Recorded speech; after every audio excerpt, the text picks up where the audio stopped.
नमस्कार विद्यार्थी मित्रांनो, तुमच्या सर्वांचं स्वागत आहे एमपीएससी फॅक्टरीच्या यूट्यूब प्लॅटफॉर्मवर।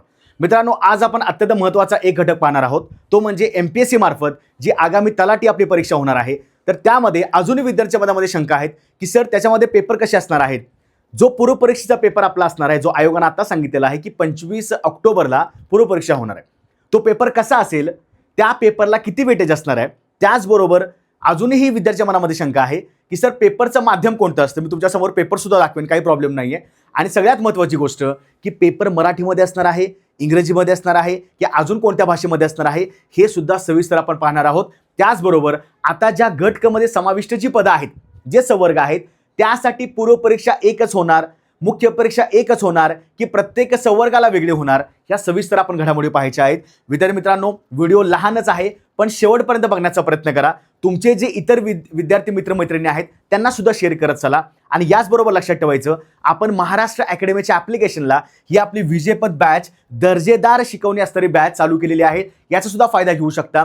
महाराष्ट्र अकॅडमीचं ॲप पटकन डाउनलोड करा। डाउनलोड केलं नसेल तर लक्षात ठेवायचं, या ॲपमध्ये आपण सविस्तर या ठिकाणी घेत आहोत शिकवण्या। त्याचबरोबर दररोजचे लाईव्ह लेक्चर सुरू आहेत, 3-4 लेक्चर सुरू आहेत दररोजचे, त्याचा फायदा करून घेऊ शकता। सध्या महाराष्ट्रामध्ये पूर्ण गाजलेली बॅच आहे, कमीत कमी दरामध्ये आपण भरपूर साऱ्या चांगल्या गोष्टींचा प्रयत्न करत आहोत। त्यामुळं वेळ दवडू नका। कोणताही तुम्हाला शंका असेल, डाऊट असेल तर या क्रमांकाला संपर्क साधा आणि तो डाऊट क्लिअर करून घ्या। पण विजेपद बॅच सध्या सुरू आहे, अशी वेळ किंवा असं वाट बघू नका की सर नाही अजून आम्ही थोडंसं स्वतःचं हे करतो मग घेतो, हरकत नाही। तुम्हाला जर हवी असेल तर विजेपद बॅच बघू शकता। पहिल्यांदा फ्री लेक्चर्स पहा, प्रत्येक जो शिक्षक आहे, जे फॅकल्टी आहेत, कसं शिकवतात ते जर चांगलं वाटत असेल तर बिनधास्त घेऊ शकता। ठीक आहे, आता आपण काही महत्त्वाच्या गोष्टी बघूया की आयोगाने सांगितल्याप्रमाणे 2 दिवसापूर्वी म्हणजे बरोबर 1 ऑगस्टला आयोगाचं शुद्धीपत्रक आलं होतं। त्यात आयोगाने सांगितलेलं आहे की कोणत्या परीक्षांना एकच पूर्व परीक्षा असेल, कोणत्या संवर्गांना, आणि कशाला मुख्य परीक्षा वेगळी असणार आहे, आपण सविस्तर बघणार आहोत। त्यापूर्वी आपण काय करूया, तर जो आता तलाठीचा आपल्याकडे सध्या जे खूप जास्त मोठ्या प्रमाणामध्ये तुम्ही पाहिलं असेल की बऱ्याच ठिकाणी तलाठी या पदाला बॉम्बार्डिंग केलेलं आहे। मला असं वैयक्तिक वाटते, तलाठी भरती असं म्हणण्यापेक्षा सध्या एमपीएससी तलाठी असतो, मला लक्षात ठेवायला पाहिजे, कारण ही तलाठी भरती नाही आहे। आधी काय व्हायचं, सरळ सेवा भरती असायची, एकच परीक्षा असायची, तुम्हाला डायरेक्टली जॉईन करायला लागायचं, म्हणजे सिलेक्शन होऊन तुम्हाला जॉईनिंग लेटर यायचं। आता मात्र लक्षात ठेवायचं, तलाठी एमपीएससीकडे गेल्यामुळं आता ही स्पर्धा परीक्षा झाली, यामध्ये पूर्व परीक्षा येणार, मुख्य परीक्षा येणार, डॉक्युमेंट व्हेरिफिकेशन येणार, अशा सगळ्या गोष्टी होणार आहेत। त्यामुळे तलाठी भरती असं म्हणण्यापेक्षा एमपीएससी तलाठी गट किंवा एमपीएससी तलाठीचं लक्षात ठेवायचं। ठीक आहे, आता यामध्ये आपण पाहूया की जो आपला पूर्व परीक्षा सिलेबस असणार आहे तो कोणत्या प्रकारचा असेल, किंवा आयोगाने सांगितल्याप्रमाणे आता लक्षात ठेवायचं, बरेचसे विद्यार्थी अजून सर्च करतायत की सर तलाठीचा वेगळा कुठला सिलेबस आहे का। अजिबात नाही, सरळ सेवेमधून जरा बाहेर या। अजूनही विद्यार्थी सरळ सेवेच्या त्या एका कोमामध्ये आहेत की मराठी असणार, इंग्रजी असणार, 25चा पॅटर्न असणार, अजिबात नाही। हे सध्या सगळं लक्षात ठेवायचं। आपल्याला या पूर्व परीक्षेमध्ये सगळ्यांनाच लक्षात ठेवा, गट क मध्ये पूर्व परीक्षा जी असणार आहे, जेवढे संवर्ग आहेत त्यासाठी एकच पूर्व परीक्षा असणार आहे। आणि आयोगानं आपल्या वेबसाईटवर हा सिलेबस सगळा टाकलेला आहे, परीक्षा पद्धत, परीक्षा योजना सगळी टाकलेली आहे। आपण या ठिकाणी थोडक्यात बघूया। आता बघा, महाराष्ट्र गट क सेवा संयुक्त पूर्व परीक्षेचा सिलेबस काय असणार आहे तर लक्षात ठेवायचं, आयोगानं हायलाईट केल्याप्रमाणे मी तुम्हाला सगळं व्यवस्थित सांगतो। बघा, संयुक्त पूर्व परीक्षा 100 गुणांची असणार। ठीक आहे, आता सहाय्यक मोटार वाहन निरीक्षक गट का आहे, याच्याबद्दल आयोगानं मुख्य परीक्षा आयोग वेगळं घेणार आहे, याचा मुख्य परीक्षा पेपर वेगळा असेल, तो का असेल हे सुद्धा मी सगळं समजावून सांगणार आहे। ठीक आहे, बघा, सामान्य क्षमता चाचणी म्हणजे जनरल ॲबिलिटी टेस्ट, लक्षात ठेवायचं, 100 प्रश्न असणार आहेत पूर्व परीक्षेला, 100 गुण असणार आहेत। दर्जा असेल पदवीचा, मराठी व इंग्रजी, आलं लक्षात। माध्यम कोणतं आहे, मराठी इंग्रजी माध्यम आहे। म्हणजे लक्षात ठेवायचं, जो तुमचा पूर्व परीक्षेचा पेपर असेल, कोणताही त्याच्यामध्ये विषय असेल, इतिहास असेल, भूगोल असेल, अर्थशास्त्र असेल किंवा गणित बुद्धिमत्ता, विज्ञान कोणताही असेल, पहिल्यांदा सुरुवातीला मराठीमध्ये प्रश्न असतो, त्याचं ट्रान्सलेशन इंग्रजीमध्ये असतं। म्हणजेच काय, तर माध्यम असणार आहे मराठी व इंग्रजी। आता हे करण्याचं कारण काय आहे, तर आयोगानं सरसकट सगळ्यांनाच एक प्रकारे समान दर्जा दिलेला आहे। काही विद्यार्थ्यांचं थोडं शिक्षण कॉन्व्हेंटमध्ये झालेलं असतं, काही विद्यार्थ्यांना विज्ञान हा विषय इंग्रजीमध्येच चांगला समजतो, गणित बुद्धिमत्ता विषय जो असतो, सायन्स बॅकग्राऊंड असणारे विद्यार्थी त्यांना इंग्रजीमध्ये चांगलं समजतं। पण जे आर्ट्सवाले आहेत, जे 12वी नंतर ज्यांनी आर्ट्स केलं असेल, अशा विद्यार्थ्यांना काही मराठीमध्ये चांगले विषय समजतात. मग आयोगानं सगळ्यांना दर्जा दिलेला आहे समान, लक्षात ठेवायचं. म्हणून माध्यम या प्रकारे ठेवलेलं आहे. वेळ किती असेल तर 1 तास म्हणजे फक्त 60 मिनिटं असणार आहेत. आणि वस्तुनिष्ठ बहुपर्यायी म्हणजेच मल्टिपल चॉईस क्वेश्चन्स 4 पर्याय दिले जातात. 4 पर्यायापैकी तुम्हाला 1 पर्याय गोल करायचा आहे. OMR शीट बद्दल तुम्हाला मी सविस्तर सांगेन. आपलं OMR शीटचं सुद्धा पुस्तक येणार आहे. कसा गोल करायचा असतो, कसं करायचं सगळं तुम्हाला समजून सांगेन. ठीक आहे, आ लक्षात. म्हणजे 1 प्रश्न 1 मार्काला झाला. दर्जा पदवीचा आहे. आता माध्यम मराठी व इंग्रजी आहे. तुम्हाला हे जर समजलं नसेल ना तर तुम्हाला मी थोडक्यात सांगतो. आपल्याकडे यापूर्वीचा जो गट क चा पेपर आहे किंवा गट ब चा पेपर असेल तर अशा प्रकारचे प्रश्न असतात बघा. तुमच्या लक्षात आला असेल बघा. प्रश्न असा असणार आहे. सुरुवातीला प्रश्न मराठीमध्ये असतो. खालीलपैकी काय भारतीय संविधानाच्या कलम 23 मध्ये समाविष्ट नाही. बरोबर, 4 पर्याय झाले. हा प्रश्न याला संलग्न नाही.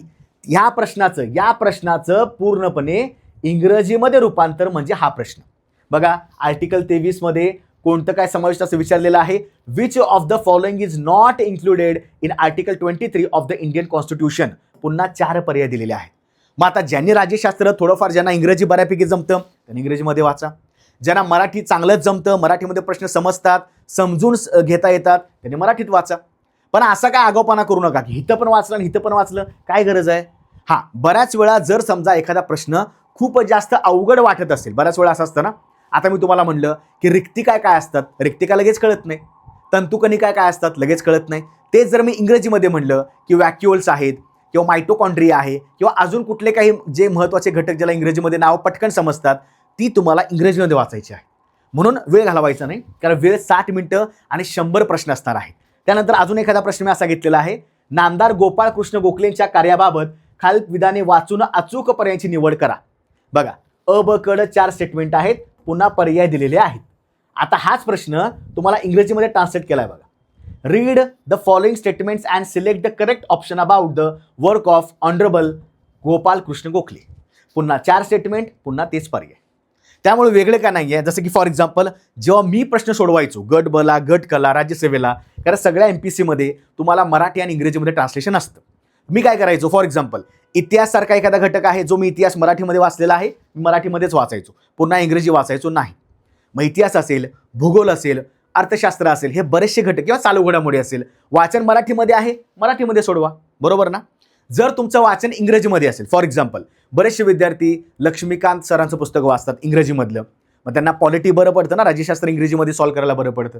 बरेचसे विद्यार्थी NCERTचे विज्ञान आहे ते NCERTची पुस्तकं वाचतात इंग्लिशमधली, त्यांना विज्ञान इंग्रजीमध्ये सोडताना बरं पडतं. मग आपापला टप्पा लक्षात ठेवायचा की मला सोयीस्कर काय आहे. जर मला मराठी सोयीस्कर असेल तर मराठी प्रश्न सोडवतो, मला इंग्रजी वाटलं तर मी इंग्रजी सोडवतो. लक्षात ठेवायचं, पर्याय तुमचा सेमच येणार आहे. आ लक्षात, क्लिअर झाली कन्सेप्ट. चला नेक्स्ट आता आपण बघूया जो आपला पहिला मुद्दा तो कोणता होता. ओके, क्लिअर झालं. 1 प्रश्न 1 मार्काला, मराठी इंग्रजी तुम्हाला मी सांगितल्याप्रमाणे 1 तास वेळ असणार आहे. बरं, निगेटिव्ह मार्किंग आहे का? आहे. MPSCच्या परीक्षांना निगेटिव्ह मार्किंग असतं. निगेटिव्ह मार्किंग असून सुद्धा कट ऑफ 50च्या आसपास लागतात. आता मी कट ऑफ बद्दल एक सविस्तर वेगळा व्हिडिओ घेईन की आतापर्यंत गट कचे कट ऑफ किती होते, पेपरचा दर्जा कसा होता, हे मी सविस्तर सांगेन. ठीक आहे, फक्त लक्षात ठेवायचं त्याला निगेटिव्ह मार्किंग आहे.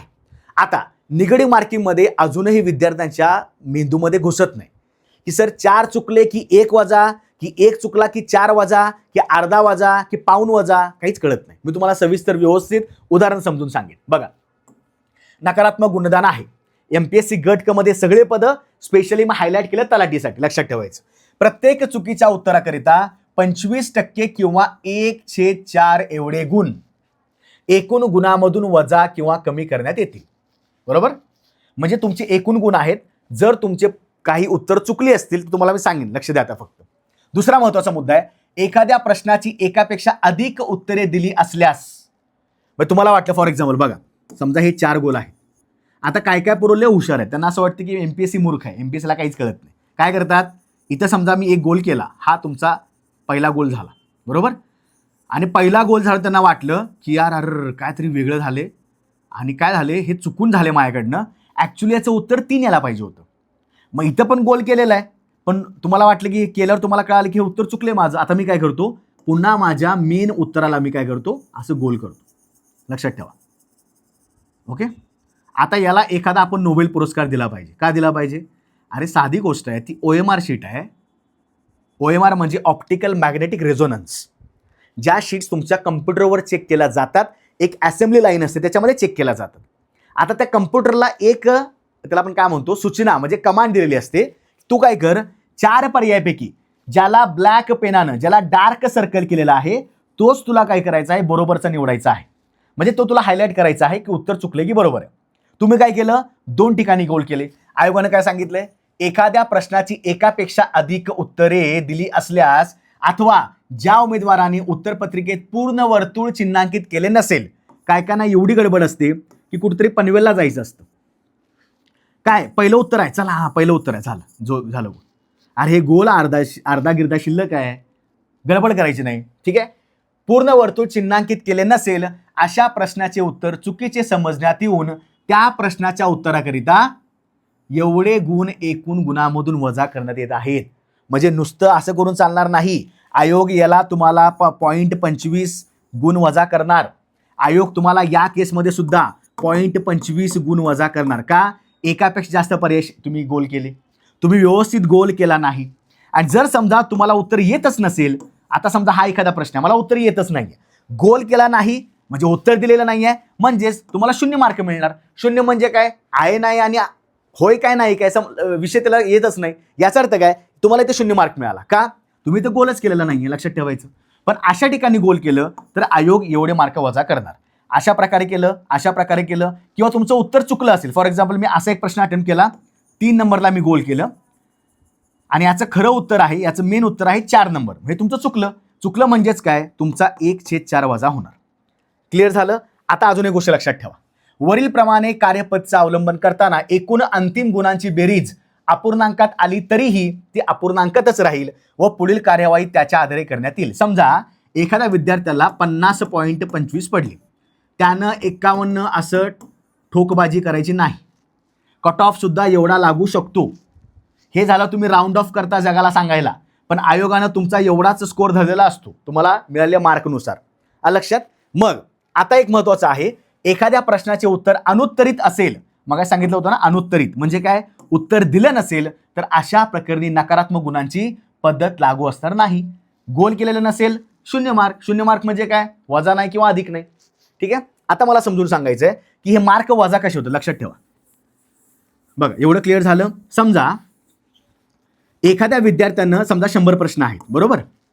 एखाद्या विद्यार्थ्यानं 80 प्रश्न अटेम्प्ट केले, बरोबर. 100 प्रश्न आहेत पण वेळ पुरला नाही, गडबड झाली किंवा थोडंसं त्याला खूप जास्त नंतर पुढे गेल्यावर त्याला कळाले की माझा एक सेक्शन पूर्ण स्किप झालेला आहे. त्यानं 80 अटेम्प्ट केले, बरोबर. 80 मधले त्याचे 20 चुकले. बघा प्रश्न होते 100, अटेम्प्ट केले 80 आणि चुकले, रॉंग आले त्याचे 20, बरोबर. मला सांगा, जर त्याने 80 अटेम्प्ट केले असतील, सोडवले असतील, त्यातले 20 चुकले असतील, बरोबर किती आले, बरोबर आले 60. करेक्ट आले 60, रॉंग आले 20, टोटल झाले 80. याचा काही संबंध नाही. हे फक्त एकूण प्रश्नाची संख्या आहे. मला वेळ कमी मिळाला किंवा मला वेळ थोडासा मॅनेज नाही करता आला, मी एवढेच सोडवले, यातले माझे बरोबर एवढे आले, चुकीचे एवढे आले, म्हणजे एवढे दोन्ही मिळून तुमचे एवढं आलं पाहिजे ना. आता बघा 60 बरोबर आले म्हणजे माझे 60 गुण झाले. एक प्रश्न 1 मार्काला आहे, 60 प्रश्न बरोबर आले, 60 गुण मिळाले, क्लिअर झालं. पण आयोगानं सांगितलेलं आहे की जे तुमचं चुकीचं उत्तर आहे त्याकरिता एवढे गुण वजा होणार. मग आता करायचं काय बघा, जेवढे चुकलेले आहेत, आलं लक्षात, जेवढे चुकलेले आहेत त्याला 2 पटीने गुणाकार करा. एकतर 25% करा किंवा 1/4 करा, दोन्हीचं उत्तर सेमच येणार. जर मी याला 1/4 गुणाकार केलं तर किती होतात, 20 गुणिले 1/4 म्हणजे 20चा चौथा जो भाग आहे त्याला आपण काय म्हणणार, 5 गुण झाले. किंवा असं करा, जेवढे चुकलेले आहेत त्याला तुम्ही 0.25 गुणाकार करा, ते सुद्धा तुमचे 5च गुण येणार आहेत. मग करायचं काय, तर तुमचे बरोबर जे आले होते एकूण मार्क सुरुवातीला 60 होते, तुम्हाला चुकीचे उत्तराला तुम्हाला किती कमी गुण मिळणार आहेत, तुमचे त्याला आपण म्हणतो पेनाल्टी, तुम्हाला शिक्षा किती झालेली आहे, तर 5 मार्क तुमचे वजा होणार आहेत. कशातनं, एकूण मार्कामधनं. म्हणजेच किती, तर तुमचा एकूण स्कोर झाला 55. लक्षात आलं का. ठीक आहे. मग अजिबात ह्या गोष्टी करायच्या नाहीत. काय काय विद्यार्थी काय करतात, तर एक प्रश्न चुकला 1 मार्क वजा झाला, तसं नाहीये. 4 प्रश्न चुकल्यावर 1 मार्क वजा होतो. मग 20 प्रश्न चुकल्यावर किती मार्क वजा होणार, 5 मार्क वजा होणार. मग साधं सिंपल मॅथमॅटिक्स आहे, सिंपल गणित आहे. 1/4 न गुणाकार करा किंवा 0.25 न मल्टिप्लाय करा. जेवढे चुकले असतील तेवढे लक्षात ठेवायचे. ठीक आहे, ते एकूण गुणामधनं बरोबरच्या वजा केले, तुमचा हा शेवटचा फायनल स्कोर झाला. लक्षात. मग ह्या गोष्टी सुद्धा क्लिअर करायच्या आहेत. विद्यार्थी नवीन आहेत, काही गोष्टी समजत नसतात, म्हणून मी क्लिअर करून सांगतो.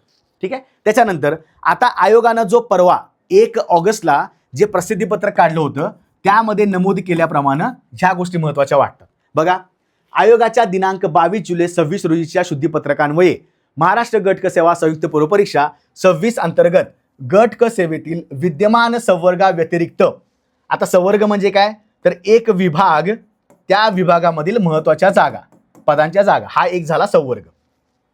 ठीक आहे. विविध नवीन संवर्गाचा समावेश करण्यात आलेला आहे.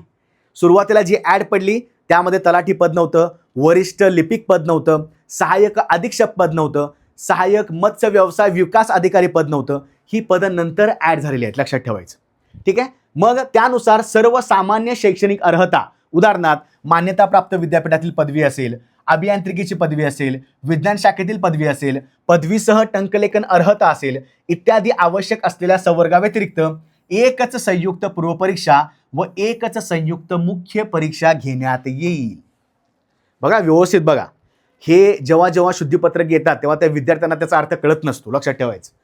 विशिष्ट, तसेच विशिष्ट तांत्रिक स्वरूपाची शैक्षणिक अर्हता असलेल्या तांत्रिक संवर्गाकरिता, आता लक्षात ठेवा, आयोगानं 2 सेवा केलेल्या आहेत. एक आहे प्रशासकीय सेवा आणि एक आहे तांत्रिक सेवा. प्रशासकीय सेवेमध्ये काय काय गोष्टी असतात, तांत्रिकमध्ये काय काय असतं तुम्हाला मी सविस्तर सांगेन, तात्पुरतं लक्षात ठेवा. तांत्रिक संवर्गाकरिता उदाहरणार्थ AMVI सहाय्यक मोटार वाहन निरीक्षक असेल, सहाय्यक मत्स्य व्यवसाय विकास अधिकारी असेल, अशा गट क संवर्गाकरिता संयुक्त पूर्व परीक्षा व स्वतंत्र मुख्य परीक्षा घेण्यात येईल. नव्याने समाविष्ट केलेल्या तांत्रिक संवर्गाची शैक्षणिक अर्हता विचारात घेऊन मुख्य परीक्षेचा अभ्यासक्रम संकेतस्थळावर प्रसिद्ध करण्यात येईल. मग जर आयोगाला उद्या वाटलं की याच्यामध्ये अजून काही संवर्ग ॲड करायचे आहेत, जर संवर्ग तांत्रिक असेल, जर संवर्ग तांत्रिक असेल, याची मुख्य परीक्षा वेगळी होणार, याचा सिलेबस वेगळा असणार.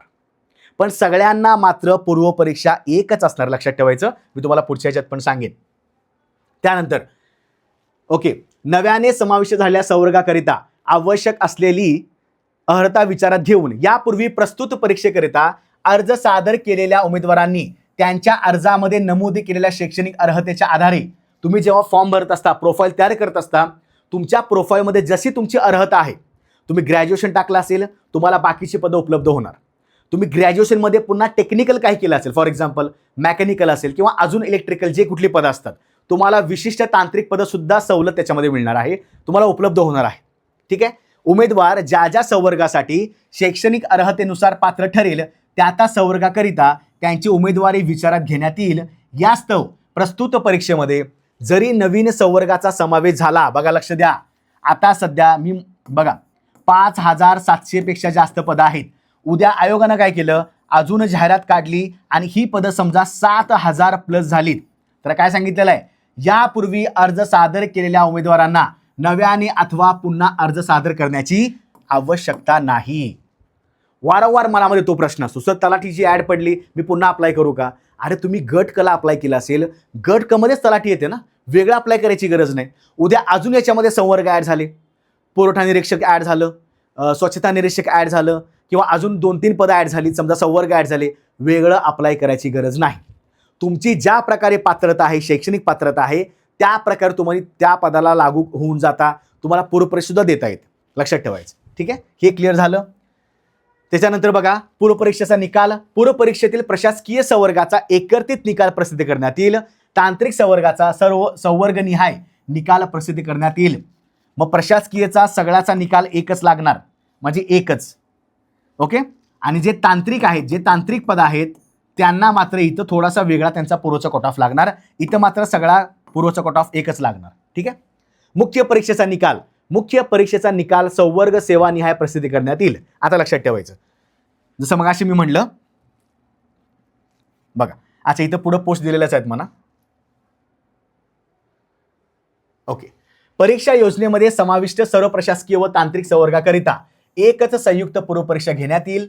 सर्वसामान्य शैक्षणिक अर्हता आवश्यक असलेल्या प्रशासकीय संवर्गासाठी एकच मुख्य परीक्षा घेण्यात येईल. बघा याचा अर्थ काय आहे, आता सध्या गट क मध्ये जेवढी पदं आहेत, जेवढे संवर्ग आहेत, लिपिक आहे, त्याच्यानंतर तुमचं वरिष्ठ लिपिक आहे, अधीक्षक आहे, सहाय्यक अधीक्षक आहे, तलाठी आहे, सहाय्यक मत्स्य व्यवसाय अधिकारी आहे, अजून कुठली जी कर सहाय्यक आहे, या सगळ्यांना एकच पूर्व परीक्षा होणार.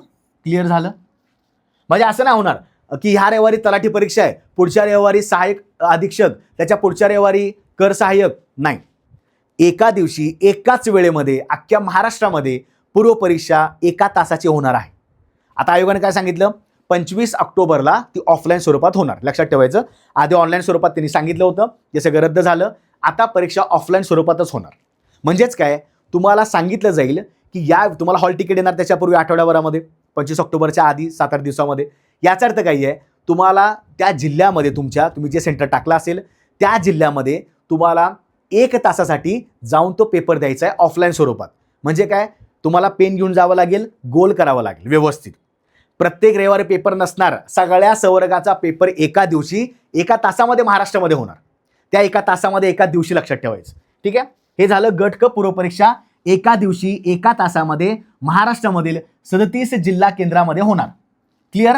आता जर मी मुख्य परीक्षेचा विचार केला, ज्यांना सर्वसामान्य शैक्षणिक अर्हता आहे, म्हणजे काय, ज्यांना फक्त पदवी असं ज्यांचं अर्हता असेल त्यांना सुद्धा मुख्य परीक्षा एकच होणार. बरोबर? बघा, गट क मध्ये जेवढे संवर्ग आहेत, आता जे विद्यार्थी मुख्यला पात्र होतात, मुख्यला पात्र झाल्यावर सुद्धा त्यांना एकच मुख्य परीक्षा द्यावी लागेल. पण या मुख्यमध्ये मात्र तांत्रिक पद ऍड होत नाहीत. तांत्रिक पदासाठी म्हणजेच कोणतं, तर AMVI नावाचं पद आहे आणि मत्स्य व्यवसाय विकास अधिकारी नावाचं पद आहे, त्यांच्या मुख्य परीक्षा वेगळ्या होणार. म्हणजे एक विद्यार्थी पूर्व परीक्षा एकदाच देणार, मुख्य परीक्षा सुद्धा एकदाच देणार, पण कट ऑफ मात्र मुख्यचे प्रत्येक संवर्गाचे वेगळे लागणार. लिपिकचा कट ऑफ वेगळा, मुख्यचा सांगतोय आम्ही, पूर्वचा एकच लागणार. लक्षात ठेवायचं. आता आयोगानं याच्यावर सविस्तर अशी कार्यवाही दिलेली आहे. सद्यस्थितीत महाराष्ट्र गट क सेवा संयुक्त पूर्व परीक्षा 26 मध्ये समाविष्ट संवर्गाकरिता पूर्व व मुख्य परीक्षा खालीलप्रमाणे आयोजित करण्यात येईल. बघा, उद्योग निरीक्षक पद आहे, S13 केलाय त्याला, दुय्यम निरीक्षक S12 केला आहे, तांत्रिक सहाय्यक, कर सहाय्यक, विविध नियुक्ती प्राधिकारी, लिपिक टंकलेखक, तलाठी नावाचं पद आहे ज्याचं सध्याचं नाव काय आहे, ग्राम महसूल अधिकारी, वरिष्ठ अभिलेखापाल, ज्यालाच वरिष्ठ लिपिक किंवा अभिलेखापाल असं म्हणतात गट क मध्ये, सहाय्यक अधीक्षक नावाचं पद आहे गट क मध्ये, सहाय्यक मोटार वाहन निरीक्षक आणि सहाय्यक मत्स्य व्यवसाय विकास अधिकारी. बघा, आता ही जी 2 पदं आहेत ना, ही तांत्रिक सेवेतली पदं आहेत. आणि तांत्रिक सेवेतली असल्यामुळं, कारण साधी गोष्ट आहे, बघा कॉमन सेन्सची गोष्ट आहे, ज्यानं एखाद्या विद्यार्थ्यानं बिचारानं टेक्निकल ग्रॅज्युएशन केलेलं आहे, ज्याचं मेकॅनिकल झाले, ज्याचं फिशरी सायन्स झालेलं आहे, मग अशा विद्यार्थ्यांना वेगळं मीन्स द्यावे लागेल ना. तुम्ही त्यांना इतिहास भूगोल शिकून चालेल का? अजिबात नाही. मग त्यांच्यासाठी बघा, या सगळ्या पदांसाठी म्हणजेच काय, गट क मध्ये जेवढी पदं आहेत या सगळ्यांना एकच पूर्व परीक्षा होणार. महाराष्ट्रामध्ये 25 ऑक्टोबर जर आता तारीख दिली असेल त्यानुसार 1 तास वेळ आहे आपली, एका तासामध्ये सगळ्या पदांसाठी एकच पूर्व परीक्षा. क्लिअर? पण लक्षात ठेवायचं, ह्या 2 पदांसाठी मात्र इथं मुख्य परीक्षा वेगळी असणार आहे, यांची मुख्य परीक्षा वेगळी असणार आहे, आणि जे बाकीचे शिल्लक 8 संवर्ग आहेत त्यांच्यासाठी मात्र मुख्य परीक्षा एकच असणार आहे. पण सगळ्यांचे कट ऑफ वेगळे लागणार. लिपिकचा मुख्य परीक्षा कट ऑफ वेगळा, सहाय्यक अभिलेखापाल ह्याचा सहाय्यक अधीक्षकचा वेगळा, तलाठीचा वेगळा. मग मला सांगा, तुम्हाला कसं कळणार की हे पद माझ्यासाठी राखीव आहे? तुम्हाला त्याचा प्रेफरन्स द्यावा लागेल. कधी? मुख्य परीक्षेचा फॉर्म भरताना. आता काही गरज नाही, आता दिला असेल नसेल काही फरक पडत नाही. मुख्य परीक्षा जेव्हा तुम्ही पूर्व परीक्षा क्लिअर कराल, तुम्हाला मुख्य परीक्षा फॉर्म भरावा लागतो. मुख्य परीक्षा फॉर्म भरत असताना तुम्हाला प्रेफरन्स द्यावे लागतात. अशा वेळी मात्र तुम्हाला प्रेफरन्स देणं गरजेचं आहे. पहिला तलाठी असेल, दुसरा सहाय्यक अधीक्षक असेल, तिसरा उद्योग निरीक्षक असेल. आणि विद्यार्थी काय करतात, कॉमन सेन्सची गोष्ट आहे, काय करतात, ज्याला जास्त पदं आहेत, ज्या जागा जास्त आहेत तो पहिला क्रमांक टाकणार. मग लक्षात ठेवायचं, आता त्याच्यावर जास्त काही विचार करू नका. फक्त लक्षात ठेवायचं, या 10 पदांसाठी एकच पूर्व परीक्षा. ठीक आहे.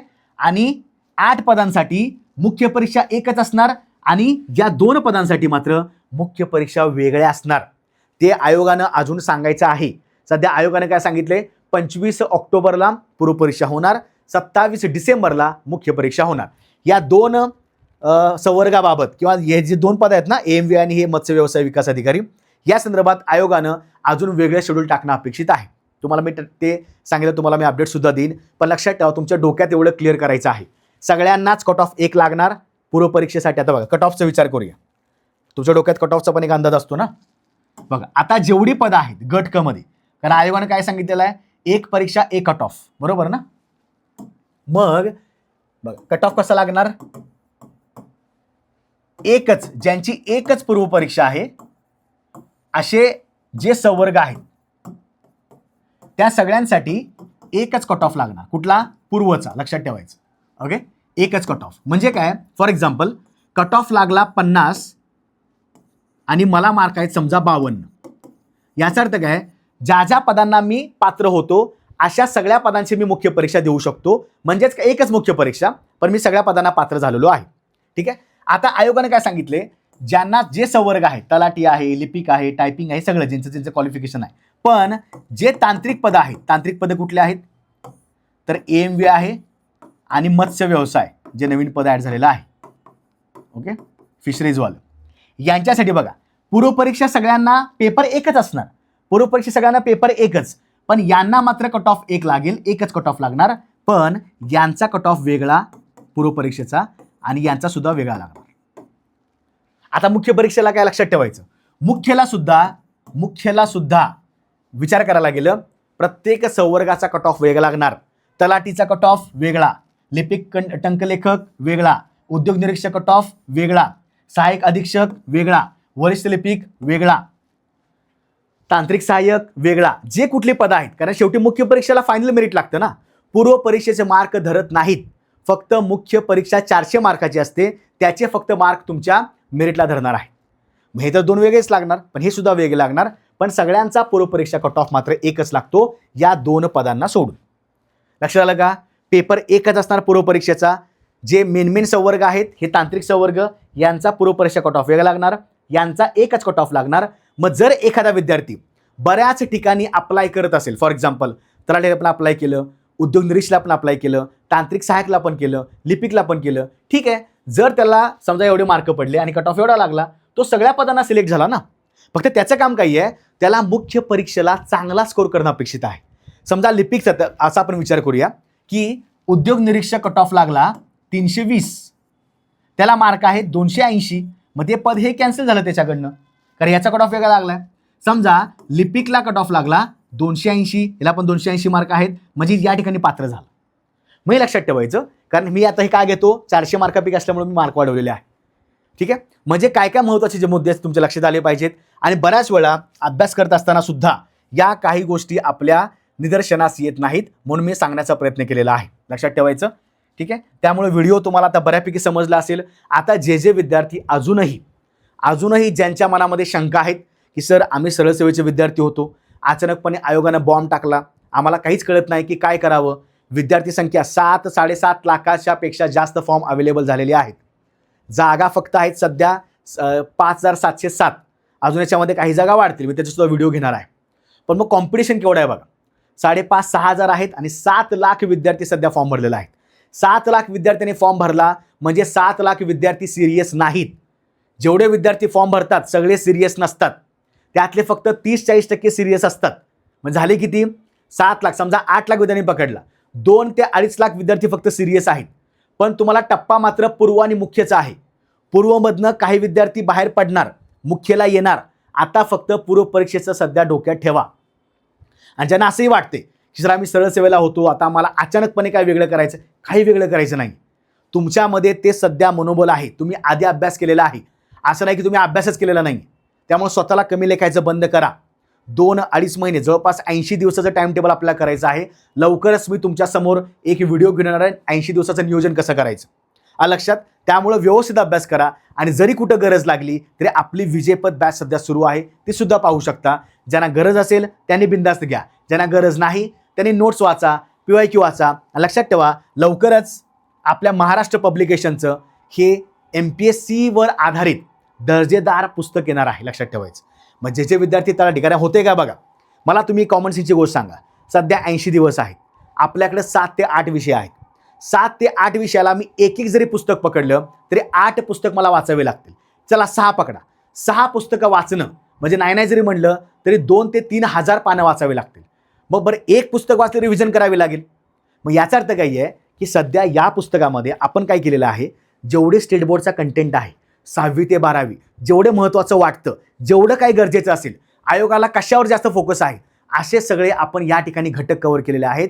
GS साठी हा एक परिपूर्ण तुमच्याकडं वन स्टॉप सोल्युशन असणार आहे. तो म्हणजे आपला तलाठी ठोकळा. आणि फक्त नाव तलाठी म्हणून काय फक्त त्यांनीच घ्यायचं असं नाही, तर याच्यामध्ये सगळी पदं आहेत. उपयुक्त कोणासाठी आहे, गट ब असेल, गट क असेल किंवा आगामी काळामध्ये सुद्धा लक्षात ठेवायचं ज्या ज्या सरळ सेवा होणार आहेत, म्हणजे MPSC न घेणाऱ्या वेगळ्या सरळ सेवा होणार आहेत, त्यासुद्धा हा सगळा उपयुक्त असेल. म्हणजेच काय, तुमचा एक कन्साईज स्टडी करावा लागेल. उगाच पुस्तकं वाचायला सांगितले म्हणून आज 6वीचं वाचलं, उद्या 7वीचं वाचलं, 8वीचं वाचलं, असं करता करता पुढचे 6 महिने जातील. परीक्षेसाठी फक्त 2.5 महिने शिल्लक आहेत. म्हणून जर तुम्हाला ताबडतोब तयारी करायची असेल तर हा वाचू शकता. लवकरच मार्केटमध्ये सुद्धा उपलब्ध होईल. जवळच्या तुम्ही पुस्तक याच्यामध्ये बुकस्टॉलला जाऊ शकता किंवा सगळ्यात भारी सोर्स आहे तो म्हणजे Amazon. ठीक आहे, या संदर्भात तुम्हाला अपडेटसुद्धा देईन. पण विजयपथ बॅचचं एक हे अंतिम ध्येय आहे की विद्यार्थ्यांना एकदम चांगल्या प्रकारे दर्जेदार कमीत कमी वेळामध्ये कसं मार्क पाडता येतील हे तुम्हाला सांगण्याचं एक कारण आहे. ठीक आहे मित्रांनो, व्हिडिओ आवडल्यास नक्की लाईक करा, शेअर करा. आणि जे विद्यार्थी सध्या नवीनच आलेले आहेत किंवा ज्यांना असं वाटते की आमचं निश्चित काहीच नाही आहे, फक्त अभ्यास करतोय मार्क्स येत नाही आहेत, तर त्यासाठी MPSC फॅक्टरी ही एकमेव तुमच्याकडे सध्या सोर्स अवेलेबल असणार आहे. लाईक करा, शेअर करा, सबस्क्राईबसुद्धा करा. त्याचबरोबर इंस्टाग्रामला सुद्धा आपण व्हिडिओ टाकत असतो, इथे सुद्धा आपण व्हिडिओ टाकतोय. जेवढं तुम्हाला लागेल तेवढा आम्ही देण्याचा प्रयत्न करतोय. त्यामुळं दररोजचा अपडेट्स तुमच्यापर्यंत पोहोचण्याचे आमचं काम आहे. तुमचं काम काय आहे, तर तुमचा अभ्यास चालू ठेवा. अजून काय अपडेट्स असतील, घडामोडी असतील, तुमच्यापर्यंत पोहोचवण्याचं माझं काम आहे. पुन्हा एका वेगळ्या अपडेटला भेटूया. तोपर्यंत अभ्यास करा. जय हिंद.